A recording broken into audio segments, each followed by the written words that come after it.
அனைவருக்கும் வணக்கம். கொத்தூசுகளுக்கு கட்டப்பட்டு வரும் புது ஜெயிலு. இந்த ஜெயில்ல போடுறதுக்கு பார்த்தீங்கன்னா, நெறைய பேர லிஸ்ட் எடுத்து வச்சிருக்கோம். ஆல்ரெடி ஏகப்பட்ட பேர் அண்டாவாய், சிவாஜி கிருஷ்ணமூர்த்தி, பொன்ராஜ் இந்த மாரி ஆட்கள்லாம் வந்து தமிழக பெண்களை வந்து அசிங்கமா பேசுறது, தமிழக வெற்றி கழக பெண்களை அசிங்கமா பேசுறது, இவங்கலாம் வந்து நம்ம லிஸ்ட் எடுத்து வச்சிருக்கோம். இந்த லிஸ்ட்ல வாண்டடா வந்து சேர்ந்திருக்காரு ஆபாச ராசா அவர்கள். நேத்து எல்லாருமே பார்த்திருப்பீங்க. ஒரு பிரஸ் மீட் அப்படின்ற பேர்ல டி.கே.எஸ். இளங்கோவனோட சேர்ந்து நம்மளுடைய தமிழக முதலமைச்சர் திருச்சியில என்னெல்லாம் பேசினாரோ, அதெல்லாம் வந்து லிஸ்ட் எடுத்துட்டு வந்து உட்காந்து பேசிட்டு இருக்கிறாப்ல.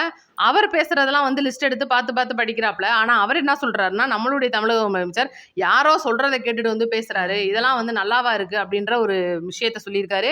நேத்து டிஎம்கே ஐடி விங்கை சேர்ந்த, அதாவது தொழில்நுட்ப அணியை சேர்ந்த எழிலன் அவர்களும் வந்து ஒரு மோசமான ஒரு கருத்தை சொல்லியிருக்காரு. என்னன்னா, நம்மளுடைய தமிழக முதலமைச்சர் பேசுறது ரொம்ப அருவருக்கத்தக்கதா இருக்கு. அப்ப திமுகல இருக்கிறவங்க எல்லாம் பேசும்போது உங்க காதுல தேன் வந்து பாயுதா? உங்க வீட்டு பொம்பளைங்கள்ல இருந்து எல்லாரையும் வந்து சிறு சிறு குழந்தைங்கள்ல இருந்து வந்து ஒரு மோசமான பார்வை பார்க்கிறது, கேவலமான பேச்சுக்களை பேசுறதெல்லாம் வந்து பேசும்போது அண்ணனோட காதுல தேன் பாயுது போல. இவ்வளோ விஷயங்கள் வந்து நேத்து திமுகல நடந்துட்டு இருக்கு. இன்னைக்கு பார்த்தீங்கன்னா, கலைஞருடைய பிறந்த நாளு. அப்படியே பார்த்தீங்கன்னா, இவ்வளோ நாள் வந்து எதிரிக்குன்னா எதிரி, நீ எதிரினா நான் எதிரி அப்படின்னு சொல்லிட்டு எதிர்த்த எதிர்த்த பார்த்துக்கிட்டு இருந்த ஸ்டாலின் மற்றும் ஓபிஎஸ் அவர்கள் இன்னைக்கு ஓபிஎஸ் அவர்களுடைய கையை பிடிச்சிட்டு போய் ஸ்டாலின் அவர்கள் கருணாநிதி அவர்களுடைய சமாதியில வச்சு சாமிலாம் கும்பிடுறாங்க. ஆனா ஒரு மனுஷன் இறந்து போயிட்டாரு. அதனால கருணாநிதியை விமர்சிக்க நான் விரும்பல. அவர் இறந்ததுக்கு அப்புறமும் வாழ்கன்ற கோஷம் போடுறது பார்த்தீங்கன்னா இந்த கும்பலா தான் இருக்கும். காலையில பார்த்தீங்கன்னா கருணாநிதி அவர்கள் படிக்கிறதுக்கு ஒரு பேப்பரும் மற்றும் அது முரசொலி பேப்பர் மற்றும் ஒரு கப்பு காஃபி ஒரு கார வடைய வச்சிருவாங்க. இதுலலாம் பார்த்தீங்கன்னா இதுல வேற வந்து சாமி இல்லைன்னுக்கிறது, நாங்க வந்து கருப்பு தான் அப்படின்னு சொல்லிக்கிறது, இவ்வளோ விஷயங்களை பண்றது இவங்க தான். அப்படியே பார்த்தீங்கன்னா சொல்ல முடியல. அவ்வளோ பெரிய விஷயங்கள்லாம் வந்து நடந்துட்டு இருக்கு. அப்போ ஓபிஎஸ் அவர்களுடைய கையை பிடிச்சிட்டு கொண்டுட்டு போய் கலைஞருடைய சமாதி மேல வைக்கணும் அப்படின்னு என்ன ஸ்டாலினுக்கு அவசியம் வந்துச்சு அப்படின்றது தெரியல. அவ்வளோ பெரிய விஷயங்கள் நடந்துட்டு இருக்கு. இன்னைக்கு செயல் தலைவர் பதவிக்கு பல்வேறு வகையான சர்ச்சைகள் எழுந்துட்டு இருக்கு. ஸ்டாலின் அவர்களுடைய மனைவியான துர்கா ஸ்டாலின் அந்த பதவியில இறக்க போறாங்க அப்படின்ற ஒரு விஷயம் வந்துட்டு இருக்கு. இவ்வளோ விஷயங்களை தாண்டி நம்மளுடைய தமிழக முதலமைச்சர் அவர்களுக்கு ஒரு மிகப்பெரிய இடியா வளர்ந்திருக்கு. ரொம்ப பெரிய விஷயம். ஆல்ரெடி வந்து பரந்தூர் விமான நிலையத்தை, பூட்டின விமான நிலையத்தை திரும்ப வந்து ஆரம்பிக்க போறாங்க. அதாவது அந்த அந்த திட்டத்தை வந்து முடிச்சு விட்டா நம்மளுடைய தமிழக முதலமைச்சர் மீண்டும் வந்து மத்திய அரசுல இருந்து அந்த விமான நிலைய ஆணையம் தனிப்பட்ட முறையில் வந்து பேசிட்டு போயிருக்காங்க அப்படின்ற ஒரு தகவல் வந்திருக்கு. அதுக்கப்புறமா இப்ப ஸ்டெர்லைட் ஆலை, அதாவது கிட்டத்தட்ட 17 பேருக்கு மேல துப்பாக்கி சூட்டால் இறந்த அந்த ஸ்டெர்லைட் ஆலையை திரும்பி திறக்க போறாங்க அப்படின்னு யோசிச்சு பாருங்க. திரும்பி ஸ்டெர்லைட்டா, தூத்துக்குடி மக்களுடைய அந்த உயிரிழப்புக்கு என்ன ஒரு விஷயம் அப்படின்ற மாதிரி ஏகப்பட்ட விஷயங்கள் வந்து நடந்துட்டு இருக்கு தமிழகத்துல. அடுத்து பார்த்தீங்கன்னா, இன்னைக்கு வாலண்டரியரா வண்டியில இருக்கிற திண்டுக்கல் லியோனி அவர்கள், இவரை பத்தி நம்ம என்னத்த சொல்றது அப்படின்னு தெரியல. இவர் காமெடி சொல்றாருன்னு நினைச்சுக்கிட்டு இவரே சிரிப்பாப்ல. அந்த மாதிரி தான் இன்னைக்கு நம்மலாம் சிரிக்கிற மாதிரி வந்து ஒரு காருக்குள்ள உட்காந்து பிரஸ் மீட் ஒன்று கொடுத்துருக்கிறாப்ல. கருணாநிதியோட அந்த சமாதிக்கு முன்னாடி நின்று எல்லாமே வந்து பேசிட்டு இன்னைக்கு அவர் வந்து பேசின விஷயம் அப்படின்னு என்னன்னு நீங்க கேட்டீங்கன்னா, நம்மளுடைய தமிழக முதலமைச்சர் பேசினதுன்னு யாரோ எழுதி கொடுத்து பேசினது.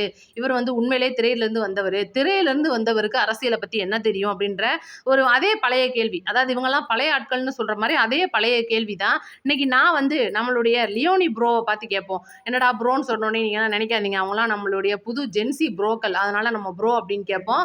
நீங்க அந்த ப்ரோனா புரோக்கர்ன்னு நினைச்சுக்காதீங்க. அவர் வேலைய பத்தி நான் சொல்ல வரல. ப்ரோனா வந்து ப்ரோ அப்படின்னு சொல்லி வச்சுக்குவோம். இப்ப லியோனி அவர்கள் என்ன சொல்ல வர்றாருன்னா, நம்மளுடைய தமிழக முதலமைச்சர் நெறைய பேர் வந்து சொல்லிக் குடுக்கறத படிக்கிறாரு. திரையில இருந்து வந்த கவர்ச்சிய வச்சு இன்னமும் வந்து அரசியல் பண்ணிட்டு இருக்காரு. இன்னமும் வந்து ஸ்டாலின் அவர்கள் மேலேயே வந்து குறை சொல்றாரு.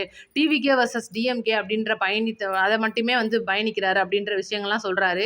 இன்னைக்கு லியோனி அவர்களே, உங்களுக்கு தெரியாத அரசியல்லாம் ஒண்ணும் இல்ல. நீங்களாம் அரசியல்ல பழம் தின்னு கொட்டை போட்டாலு இல்ல, நீங்க கொட்டையோடயே கூட தின்றுவீங்க. அதனால அது வேற. இது என்னன்னா, இன்னைக்கு உள்ளாட்சி தேர்தல் வரப்போகுது. ஆனாலும் கூட தமிழகத்துல ஒரு வளர்ந்திருக்கிற கட்சி ஆல்ரெடி வந்து அதிமுக கட்சி அவங்களே உடைச்சிட்டாங்க. அப்ப நாங்க உடைக்கக்கூடிய கட்சின்னு இருக்கிறது திமுக மட்டும்தான். அது உடையிற வரைக்கும் நாங்க இப்படித்தான் பேசுவோம் அப்படின்றது தான் எங்களுடைய கருத்தே. எங்களுடைய தமிழக முதலமைச்சர், அதாவது உங்களுக்கும் சேர்த்து அவர் தான் முதலமைச்சர். அதனால நம்மளுடைய தமிழக முதலமைச்சர் எப்ப இந்த திமுக வந்து அப்படியே சமாதி ஆகுதோ, அப்படியே மெரினா வந்து என்னைக்கு சுற்றுலா தலமா மாறுதோ, இந்த சமாதிகள்லாம் தூக்கிட்டு அப்போ வரைக்கும் நாங்க அடிச்சுக்கிட்டே தான் இருப்போம். இதுதான் எங்களுடைய ஒரே கணக்கு.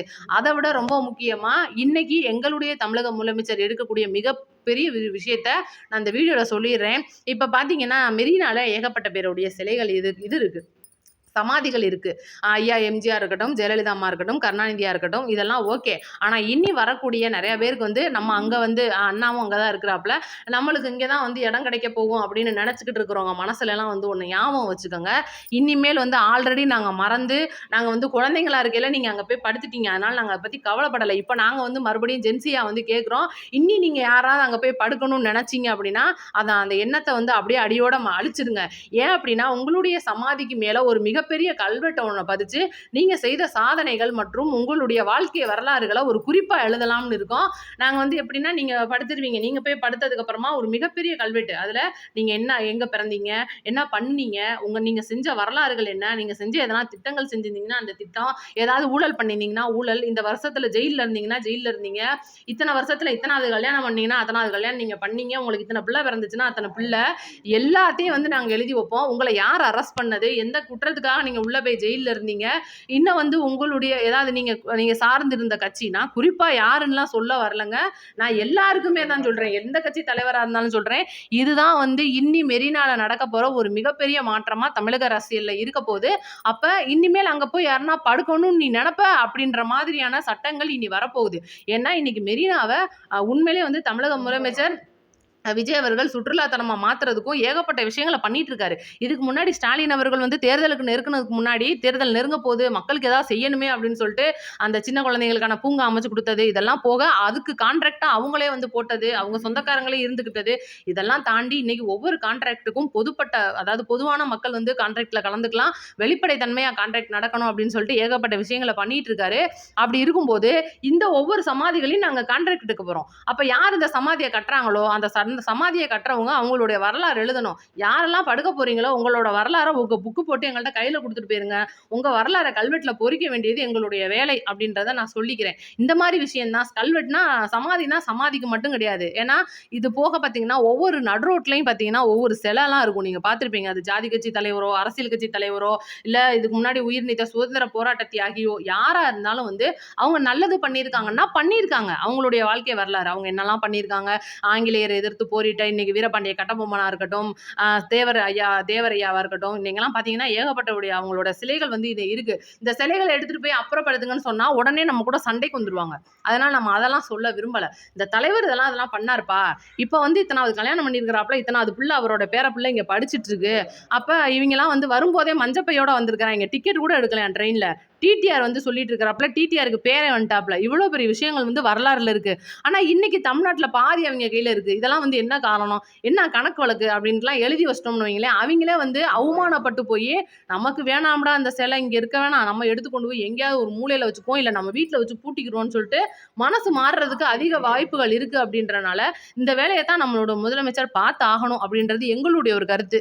உங்க கருத்தையும் நீங்க வந்து இந்த சிலைகளால ஏதாவது அனுபவிச்சிருக்கீங்களா? ஏன்னா நம்மள போட்டு பாடாப்படுத்துறாய்ங்க. ஒரு சிலைக்காக கிட்டத்தட்ட 3 கிலோமீட்டர் நம்மள சுத்த வச்சிருக்கிற நாட்கள்லாம் வந்து மதுரையிலலாம் பார்த்தீங்கன்னா, ஒவ்வொரு சிலைக்கும் வந்து மிகப்பெரிய பாதுகாப்பு குடுத்து, என்னமோ வந்து பூட்டு போட்டு அத வந்து தூக்கிட்டு போற மாரி, இதுல வேற என்னைக்குனாவது ஒரு பிரச்சனை, ஏதோ ஒரு ஜாதி கட்சி வருது, ஏதோ ஒரு அரசியல் சம்பவம் நடக்குதுன்னா, அந்த சிலைய போய் தாக்கிர்றாய்ங்க. ஒரு நாள் முழுக்க பந்துன்ற மாரி அடைச்சு போட்டுர்றாய்ங்க. இதெல்லாம் வந்து கண்டிப்பா பொதுமக்களுக்கு ஒரு மிகப்பெரிய வந்து சிரமமா இருக்கு அப்படின்றது என்னுடைய கருத்தா இருக்கிறனால, உங்க கருத்தையும் சொல்லிருங்க. ஏன்னா இந்த மாரி சிரமங்கள் இன்னைக்கு ஒவ்வொரு ஊர்லயும் நடந்துட்டு இருக்கு. நம்மலாம் பார்த்துட்டு இருக்கோம். திடீர்னு பார்த்தீங்கன்னா, ஒரு சிலையோட கைய உடைச்சிடுறாய்ங்க. ஒரு சிலையோட தலைய உடைச்சிடுறாய்ங்க. அதுக்கப்புறம் பல கோடி ரூபா போட்டு அந்த சிலைய கொண்டு போய் அங்க வைக்கிறாய்ங்க. இவ்ளோ விஷயங்கள் நம்மளுக்கு தப்பா தெரியுதுப்பா. நம்மளுடைய முதலமைச்சர் கண்டிப்பா அதெல்லாம் கவனிக்கணும். அது போக பார்த்தீங்கன்னா, ஊருக்குள்ள பல நாய்கள் திரியுது. தெருநாய சொல்றேன். நீங்க மத்தபடி எந்த நாயும் நெனச்சுக்காதீங்க. ஏகப்பட்ட நாய்கள் திரியுது. குழந்தைகள் வந்து அதுல வந்து சிக்குதுக. ஏன்னா, அந்த நாய்களுக்கு சரிவர சாப்பாடு கிடைக்காதனால பார்த்தீங்கன்னா, குழந்தைங்கள வந்து பிடிச்சுக்கிறது, கடிக்கிறது, பெரியவங்களையும் கடிக்கிறது, இவ்வளோ விஷயங்கள் நடந்துட்டு இருக்கு. கண்டிப்பா முதலமைச்சர் இதுக்கெல்லாம் நல்ல முடிவு எடுக்கணும் அப்படின்றத நான் கேட்டுக்கிறேன். நன்றி, வணக்கம்.